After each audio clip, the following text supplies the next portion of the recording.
जेव्हा तुम्ही एका ठिकाणी व्हिजिटसाठी जाता तेव्हा डेफिनेटली तो समोरचा माणूस तुम्हाला बोलवतो. म्हणजे मी जर का तुमची क्लायंट असेल तर मी माझ्या घरी काहीतरी इश्यू आहे किंवा माझ्या आयुष्यात काहीतरी प्रॉब्लेम आहे, मला माझी पत्रिका दाखवायची आहे आणि मला अ, अ, अ, घराचं वास्तू नीट करून घ्यायचं आहे, कारण मला कुठेतरी असं विश्वास आहे म्हणून मी तुम्हाला बोलवणार. पण असं पण कधीतरी म्हणजे ह्यामध्ये 50% तुमचं काम होऊन जातं. बरोबर. पण असं सुद्धा घडलंय का की एखाद्या नॉन बिलिव्हर कडे तुम्ही गेलायत आणि त्याला मिरेकल्स घडून दाखवले? हो हो हो.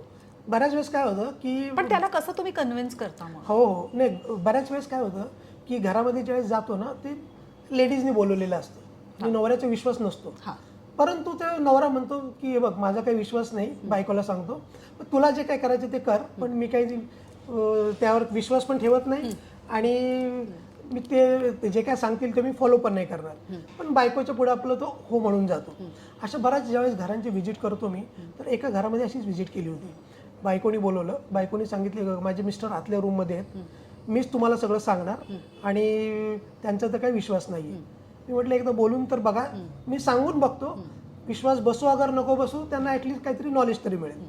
तर तिने बोलवलं त्यांना. मग आपलं ते थोडंसं तोंड वेडं वाकडं करून येऊन बसले आणि मग मी जसं जसं सांगायला लागलो तर बायकोची पत्रिका मी घेतली आणि बायकोच्या पत्रिकेवरून मी हळूहळू त्यांच्याविषयी जसं जसं सांगायला लागलो तसं तसं त्यांना सुद्धा खूप आतमधून असं वाटायला लागलं की माझ्याविषयी पण काहीतरी जाणून घ्यावं. मग मला ते म्हटले की हे शास्त्र खरं असतं का?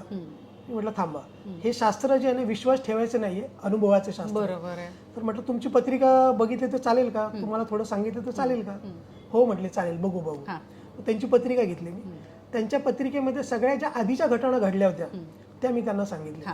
मेजर घटना म्हणजे की तुमच्या ह्या काळामध्ये तुम्हाला जॉबमध्ये अशा अशा प्रकारच्या अडचणी आल्या, तुमच्या ह्या काळामध्ये तुम्हाला कुठेतरी तब्येतीचे आजार पण आले, ह्या काळामध्ये तुमच्या कुठेतरी रिलेशन्स डिस्टर्ब झाले.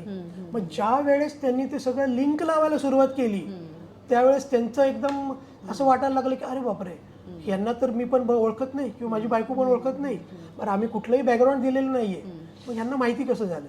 मग मला त्यांनी विचारलं तुम्हाला कसं काय कळलं, काही तुम्हाला कसं कुठून काही देवाने कुठून तरी काही तुम्हाला सांगितलं, काही साक्षात्कार झाला का? म्हटलं बिलकुल नाही.